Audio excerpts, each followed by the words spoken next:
Ecclesiastes, from an English translation of the Septuagint by Lancelot C. Brenton, Chapter 1. The words of the preacher, the son of David, king of Israel, in Jerusalem.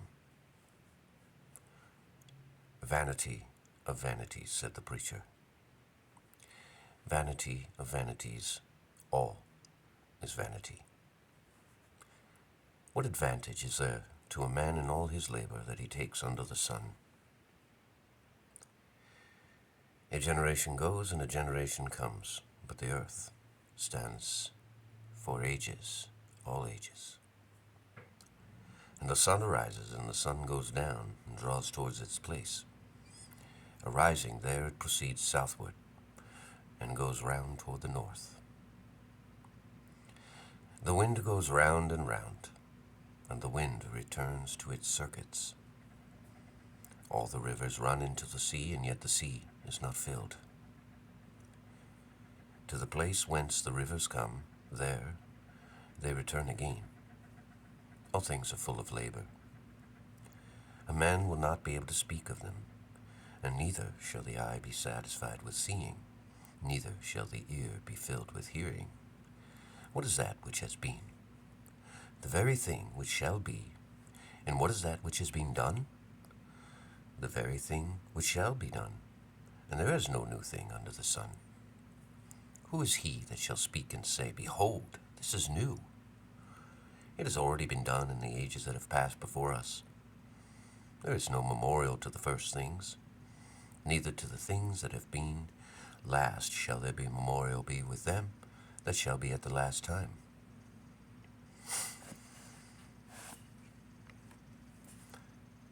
I, the preacher, was king over Israel in Jerusalem, and I applied all things that are done under heaven, for God has given to the sons of men an evil trouble, to be troubled therewith.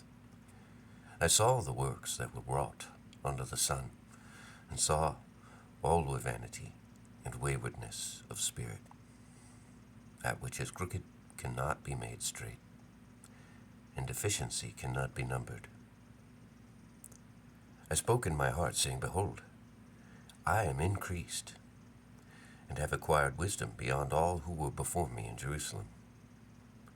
Also I applied my heart to know wisdom and knowledge, and my heart knew much wisdom and knowledge, parables, and understanding. I perceive that this also is waywardness of spirit.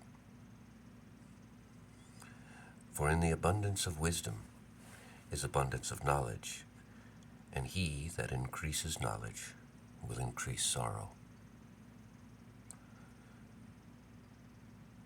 Chapter 2. I said in my heart, Come now, I will prove you with mirth. And behold you good, and behold, this is also vanity. I said to laughter, madness, and to mirth, why do you this? And I examined whether my heart would excite my flesh as with wine, though my heart guided me in wisdom, and I desired to lay hold of mirth until I should see of what kind is the good to the sons of men, which they should do under the sun all the days of their life. I enlarged my work, I built me houses, I planted me vineyards, I made me gardens and orchards, and planted in them every kind of fruit tree. I made me pools of water, to water from the timber-bearing wood. I got servants and maidens, and servants were born to me in the house. Also I had abundant possessions, of flocks and herds, beyond all who were before me in Jerusalem. Moreover, I collected for myself both silver and gold, and the peculiar treasures of kings and provinces. I procured me singing men and singing women, and delights of the sons of men, a butler, a female, a butler and female cupbearers.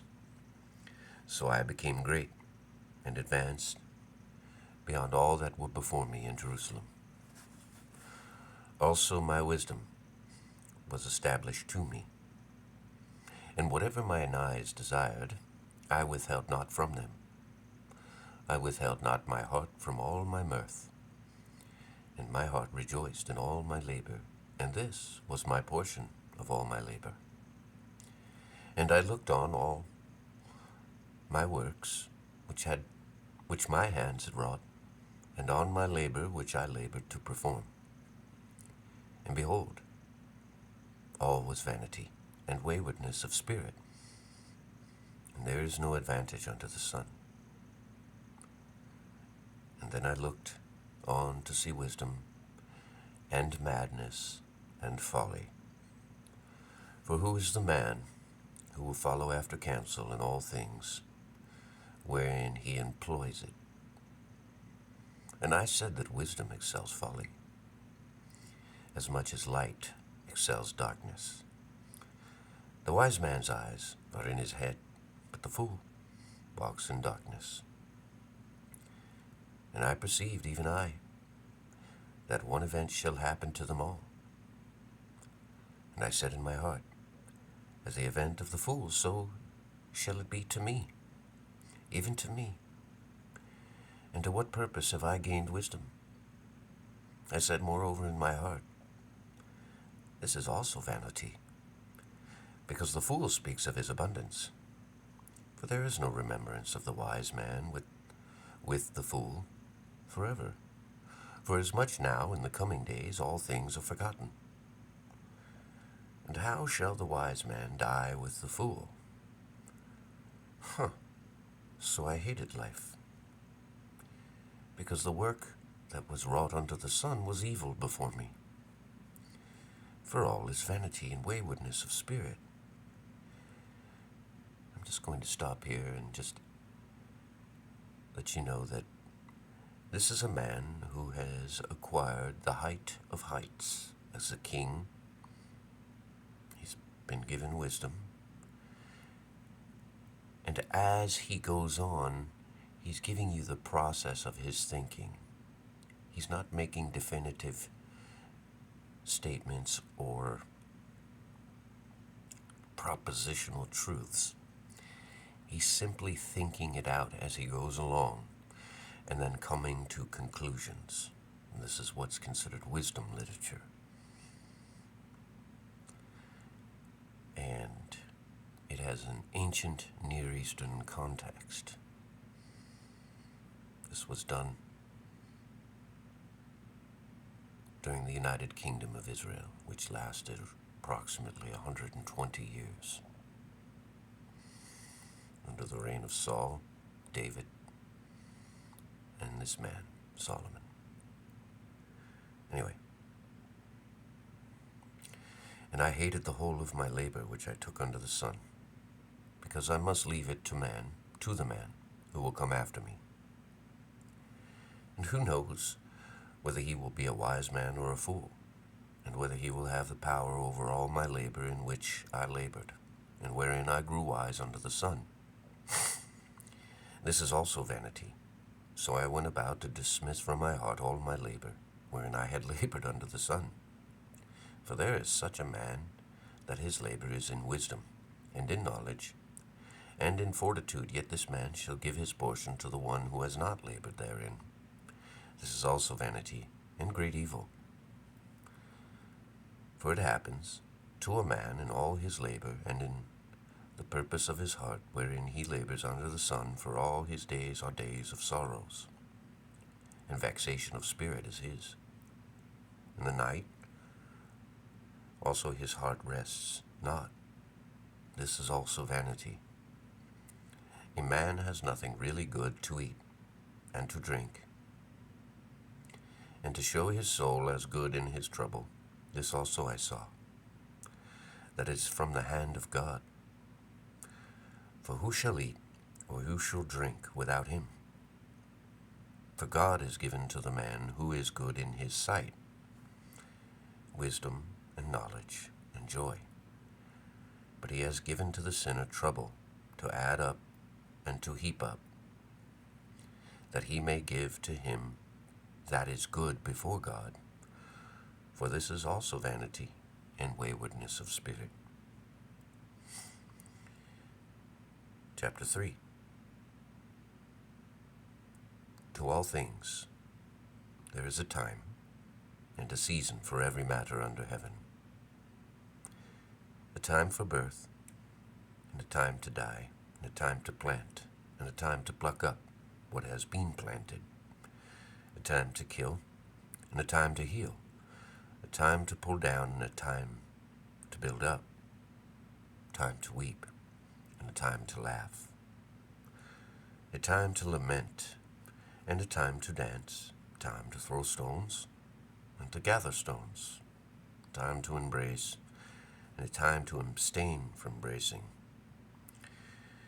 A time to seek, and a time to lose, and a time to keep, and a time to cast away. A time to rend, and a time to sow. A time to be silent, and a time to speak. A time to love, and a time to hate. A time of war, and a time of peace. What advantage has he that works in those things wherein he labors? I have seen all the trouble which God has given to the sons of men to be troubled with. All the things which he has made are beautiful in his time. He has also set the whole world in their heart, that man might not find out the work which God has wrought from the beginning, even to the end. I know that there is no good in them except for a man to rejoice and to do good in his life. Also, in the case of every man who shall eat and drink and see good in all his labor, this is a gift of God. I know that whatever things God has done, they shall be forever. It is impossible to add to it, and it is impossible to take away from it. And God has done it, that men may fear before him. That which has been is now, and whatever things are appointed to be have already been. And God will seek out that which is past. And moreover I saw under the sun the place of the judgment.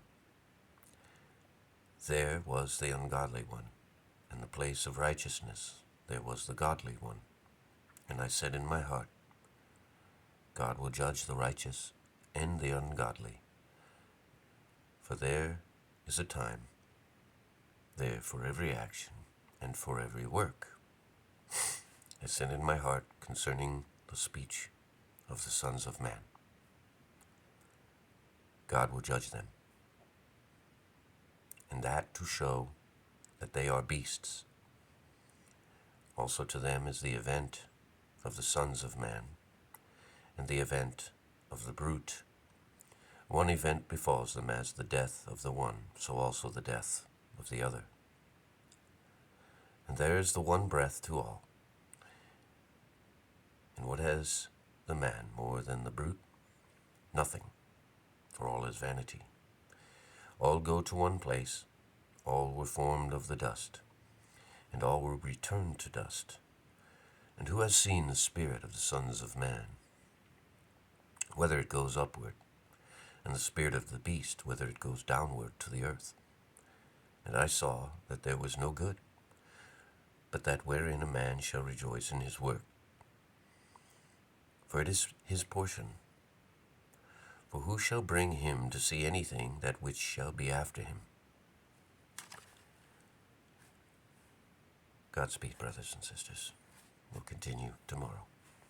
Have a great day.